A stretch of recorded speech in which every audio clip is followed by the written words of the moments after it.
আরে ভাই কিছু দান করলে করেন, এতক্ষণ দাঁড়া করায় রায় মানুষ। ওই ভিখারি, এদিকে আয়। আসতেছি।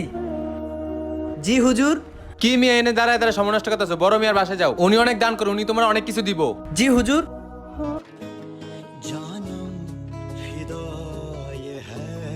হে আল্লাহ, তোমার কাছে হাজার হাজার শুকরিয়া আল্লাহ, তুমি আমার গরিবদেরকে দান করার মতো সামর্থ্য দিছো আল্লাহ। হে আল্লাহ, তুমি আমার এত নিয়ামত দান করছো, তার জন্য তোমার কাছে হাজার হাজার শুকরিয়া আল্লাহ, আমিন। ভিক্ষা নেওয়ার জন্য আসছো? দাঁড়াও, আমি জানামাজটা রেখে তোমাকে ভিক্ষা দিতেছি। না, আমাকে ভিক্ষা দিও না। কিন্তু কেন?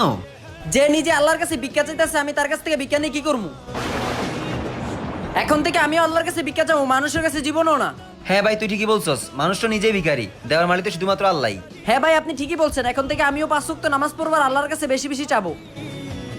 দেওয়ার মালিক তো শুধু আল্লাহ। ভিডিও ভালো লাগলে সাবস্ক্রাইব করবেন।